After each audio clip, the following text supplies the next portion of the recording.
श्री कृष्ण गोविंद हरे मुरारी, हे नाथ नारायण वासुदेवा।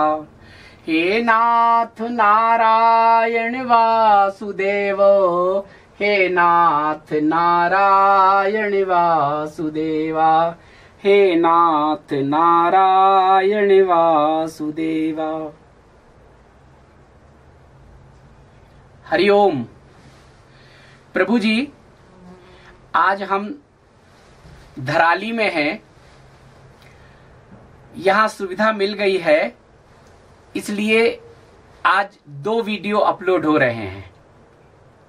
एक वीडियो हर्षिल में त्रिवेणी है, वहां 3 नदियों का संगम है। एक जालंधरी नदी है, एक वृंदा नदी है जिसे विष्णु गंगा कहते हैं, और एक भागीरथी है हमारी गंगा। इन तीनों दोनों नदियां गंगा में हर्षिल में मिली हैं। तो वहां से एक यात्रा शुरू की थी 7 ताल।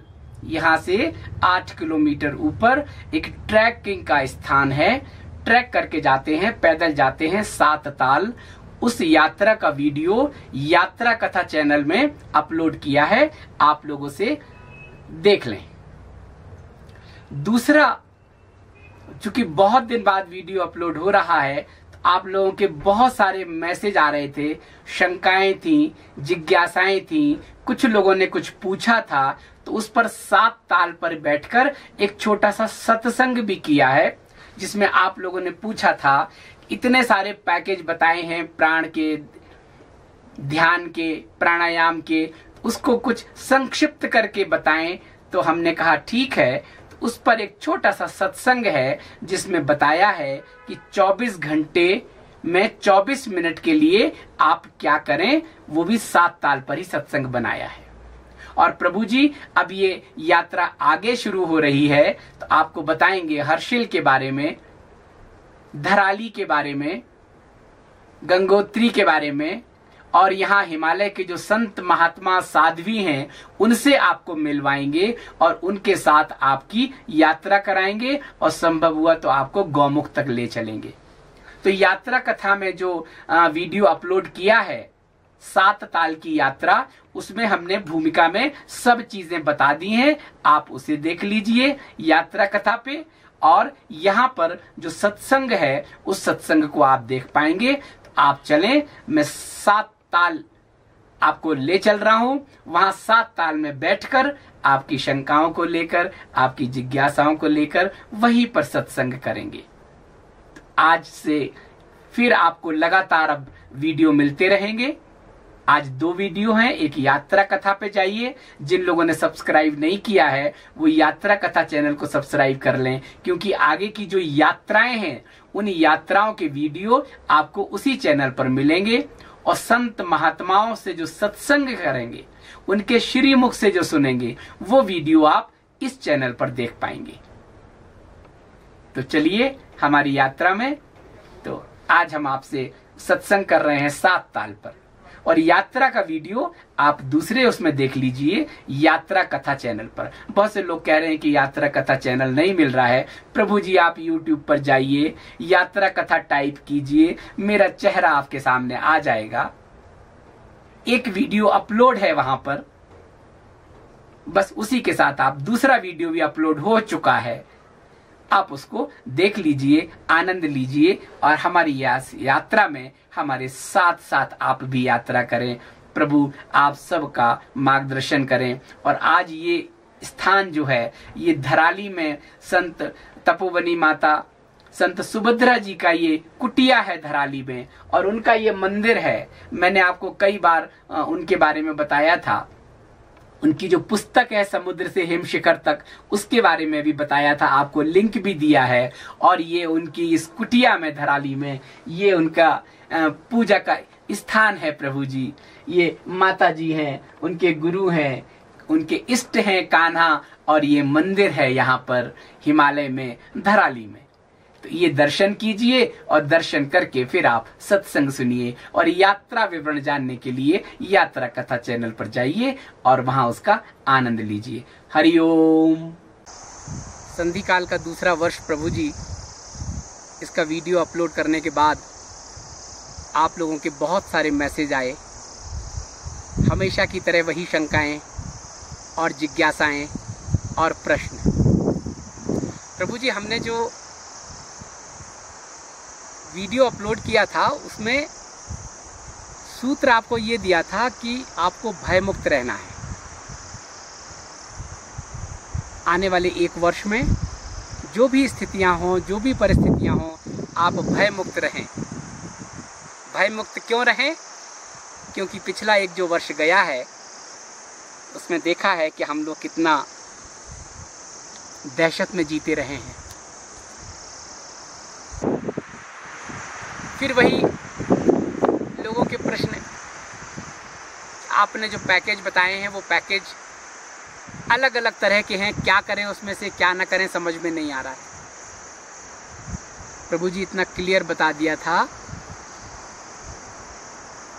अलग अलग इसलिए बताई, बहुत सारी चीज़ें इसलिए बताई कि आप जो भी कर रहे हों, जिस संस्थान से जुड़े हैं, जो भी आपके सद्गुरु हों, जो भी आपका मार्ग हो, उस मार्ग के अनुरूप कोई 1 या 2 सूत्र ले लीजिए, कोई 1 या 2 प्राणायाम ले लीजिए, कोई 1 या 2 विधि को वैल्यू एडिशन कर लीजिए और अपनी यात्रा को आगे बढ़ाइए।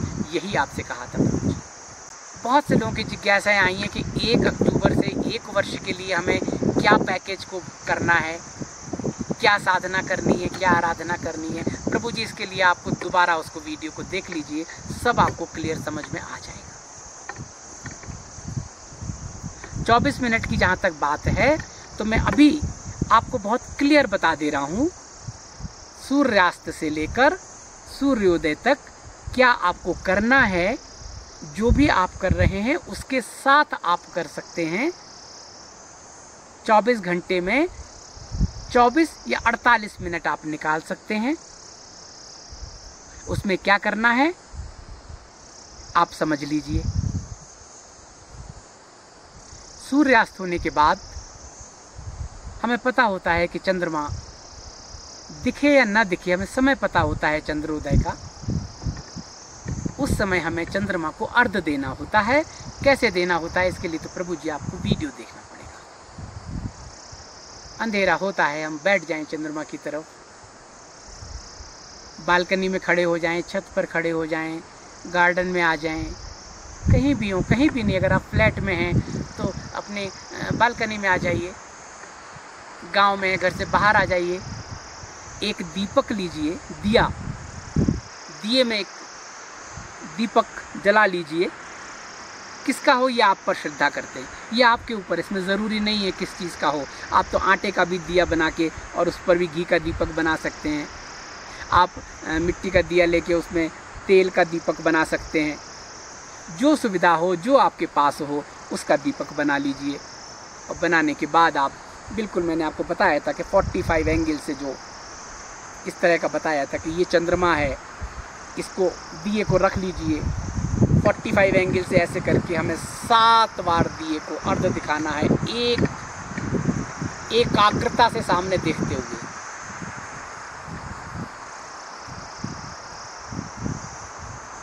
पूरा ये घुमाना है, देखिए 7 बार दिए को, चंद्रमा को अर्घ देके। अर्घ का मतलब होता है केवल ये 45 एंगल से लेके इसको इस तरह से करना है और हमें देखना है, दिशा की तरफ देखना है। चंद्रमा दिख रहा है या नहीं दिख रहा, उससे बहुत फर्क नहीं पड़ता है। इसके बाद आप बैठ जाइए। बैठने के बाद चंद्रमा की दिशा में बैठ जाइए, चाहे कमरे के अंदर बैठिए, बालकनी में बैठिए, छत पर बैठिए, ठंडा है घर के अंदर बैठिए, आसन पर बैठिए। और आपको बताया था ये जो हथेली जैसे हम मोड़ते हैं, ऐसे पीछे को करके एक हथेली के ऊपर दूसरी हथेली रख के और बैठना। लोगों ने कहा दर्द होता है। प्रभु जी कितना देर बैठना है? 7 मिनट। करना क्या है? मैं बैठ गया हूँ, मैंने ये ऐसे ऐसे रख के पीछे को, वीडियो में देख लीजिए, सब बताया गया, उसमें सब है। आपने पीठ में जहाँ रीढ़ की हड्डी खत्म होती है, कमर, वहाँ पर बैठ गए और चेहरे को चंद्रमा की तरफ 45 एंगल से रख लिया। अब चंद्रमा की तरफ देखना है। अब आंख बंद नहीं करना है, अब चंद्रमा की तरफ देखना है, आसमान को देखना है, अपलक देखना है, जितनी देर देख सकते हैं उतनी देर देखना है। फिर आंखें पलकें, फिर पलकें बंद कर लीजिए, फिर पलकों को खोल लीजिए। चंद्रमा को देखना है और सारा ध्यान, हमारा जो फोकस है वो हमारी श्वास पर होना चाहिए। जीभ को हमें तालू में लगा लेना चाहिए। जीभ को तालू में लगा ली, हाथों को पीछे कर लिया, चंद्रमा की तरफ 45 डिग्री से देखा है। अब पलक देखना है। देखते हुए क्या करना है, मन इधर उधर इसलिए मन को श्वासों पर केंद्रित कर देना है और अपना पूरा ध्यान श्वास की तरफ रखना है। गहरी सांस जा रही है, गहरी सांस आ रही है, अपलक चंद्रमा को देख रहे हैं। पीछे बैक में आपके दोनों हथेलियां बंधी हुई हैं, कमर आपकी बिल्कुल सीधी है, चेहरा आपका चंद्रमा की तरफ है। अपलक देखिए, जितनी देर आप देख सकते हैं।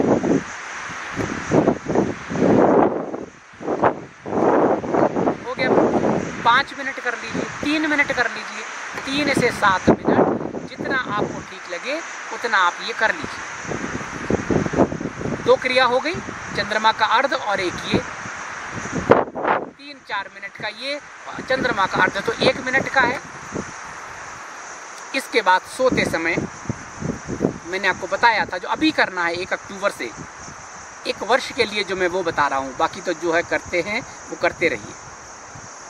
इसके बाद सोते समय एक बार चिंतन करें कि आज हमने दिन में क्या किया, क्या अच्छा किया, जाने अनजाने क्या बुरा हुआ, और प्रार्थना करें प्रभु से, अपने आप से, कल जो अच्छा हुआ वो अच्छा ही हो, जो बुरा हुआ वो कल ना हो।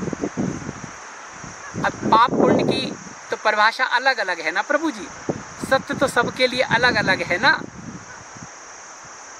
जो जिस कर्म से किसी दूसरे को दुख पहुंच रहा है, पीड़ा पहुंच रही है, वो पाप है, और जिस कर्म से किसी को लाभ हो रहा है, सहयोग हो रहा है, उसके लिए सहायक हो रहा है, वो पुण्य है।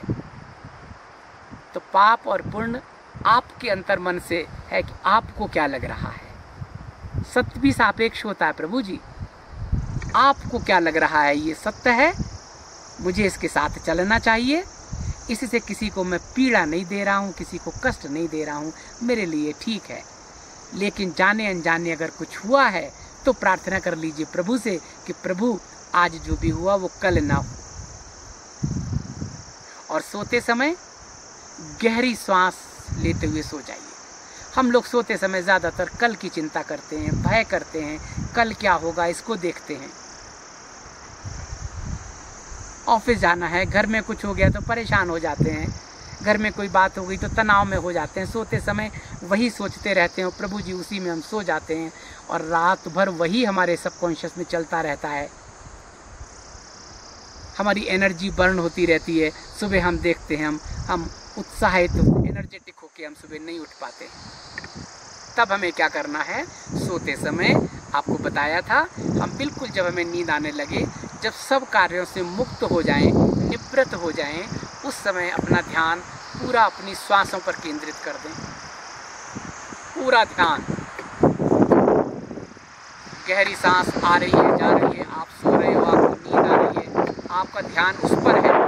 कल क्या होगा, अगर मन जा रहा है तो सोचो कल तो कल देखेंगे, अभी तो यहाँ आ जाओ, और गहरी सांसों पर अपना ध्यान देते हुए और सो जाए।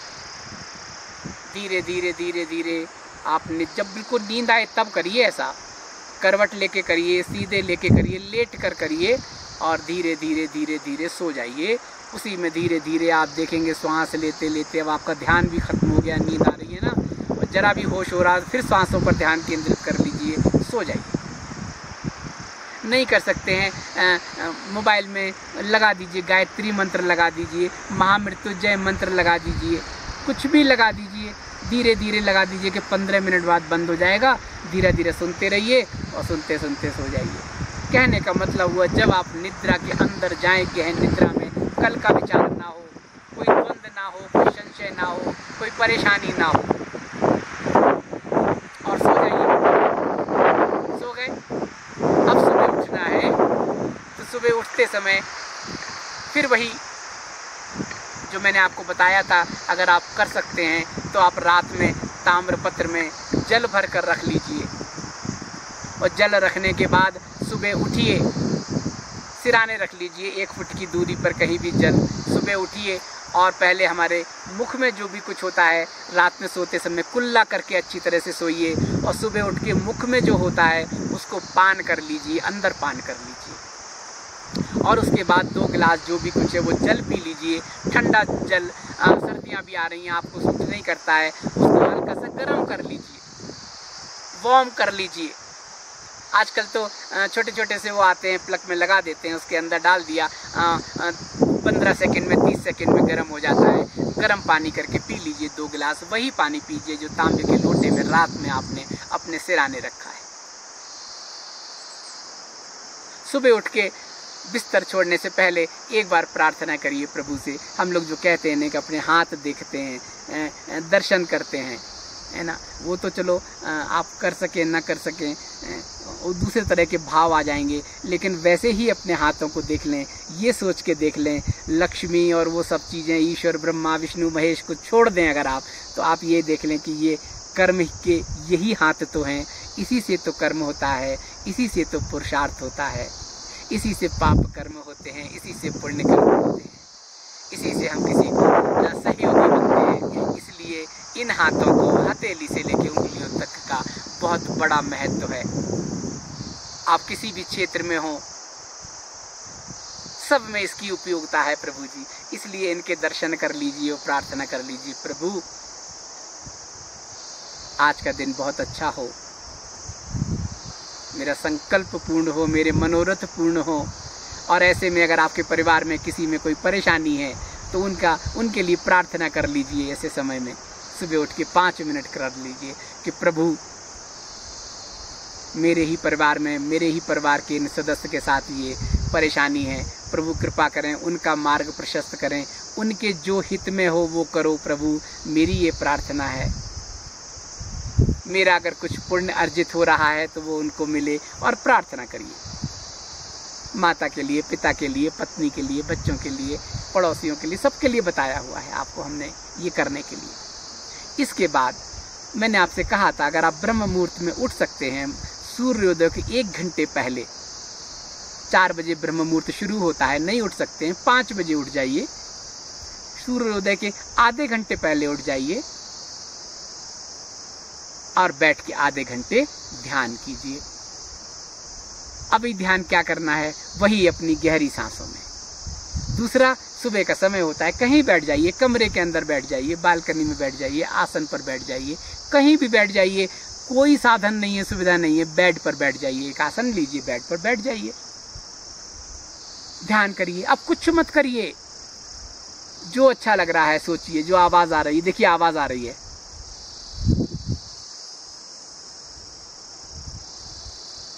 इससे कनेक्ट कर लीजिए, किसी से भी कनेक्ट कर लीजिए, नहीं कर सकते अपनी गहरी श्वासों से कनेक्ट कर लीजिए। विचार नहीं आने चाहिए, मन भागे नहीं, तो मन को इस आवाज से, टिटहरी बोल रही है, इससे कनेक्ट कर लीजिए। गंगा किनारे नाद से कनेक्ट कर लीजिए, ओम की ध्वनि का वो लगा लीजिए, उससे कनेक्ट कर लीजिए। आधे घंटे तक बस किसी से कनेक्ट करके बैठना है, आनंद लेना है, और नहीं तो गहरी सांस वाला जो बताया है वो कर लीजिए। हो गया प्रभु जी। इसके बाद जब सूर्य का उदय होता है तो एक जल में, चाहे रात में लोटा भर के रख लीजिए, चाहे सुबह भर के रख लीजिए, चाहे जो आपने सुबह जल का पान किया है उसको तो गिलास में रख के पीना है, लोटा हो या जग हो, उसको ऐसे नहीं पीना है, उसको गिलास में डाल के गिलास में पानी पीना है। वो शुद्ध है तो एक लोटे में सुबह जल भर लीजिए। और सूर्योदय का जो सबसे बड़ा प्राणायाम है वो है कि सूर्य के सम्मुख जल चढ़ाना, अपने पैरों को ऐसे 45 एंगल से खड़े हो जाना है, इसमें सूर्य की तरफ देखना है, अपने हाथों को बिल्कुल सूर्य की तरफ 45 एंगल से रखना है, और बीच में से जो ईशान है सूर्य की तरफ देखना है। सूर्य के दर्शन हो रहे हों नहीं हो रहे हैं कोई बात नहीं, बालकनी में खड़े हो जाइए, दिशा होनी चाहिए, भले ही सामने दीवार हो कोई बात नहीं, दिशा होनी चाहिए। छत पर हो, गार्डन में हो, बाहर हो, कोने में, कहीं भी हो, पूर्व की दिशा की ओर आपका मुख होना चाहिए। और भले ही सामने दीवार हो कोई फर्क नहीं पड़ता। ये 45 एंगल से ही आप खड़े हैं, प्राणायाम विधि है। ऐसे करके लोटे को रख लीजिए और हमें धीरे धीरे उस दिशा में देखते हुए जल को धीरे धीरे धीरे लोटे को एक धार बना के नीचे छोड़ना है। इस प्रक्रिया को करने में कम से कम 15 सेकंड तो कम से कम लगने चाहिए।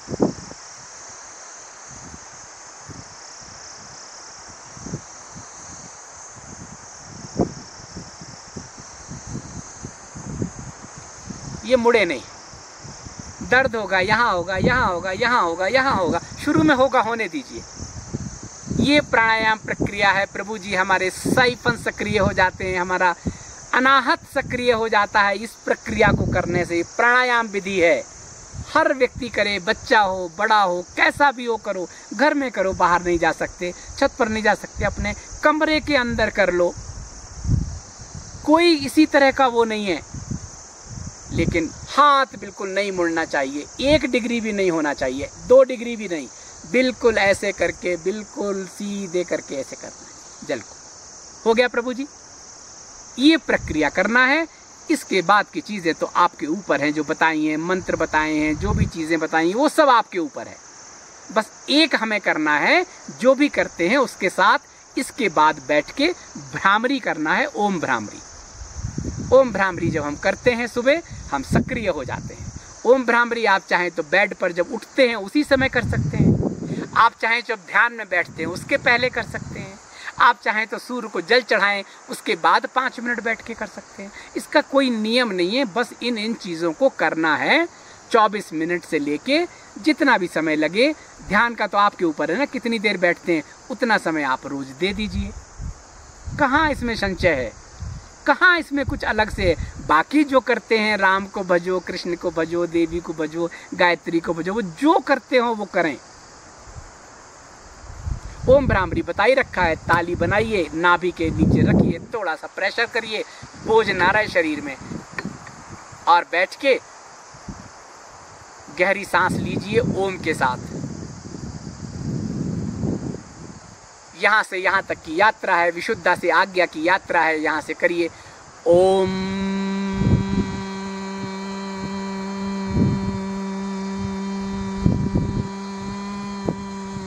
करें, जितना आगे कर सकते हैं उतना कर लीजिए, जितना लंबा कर सकते हैं कर लीजिए।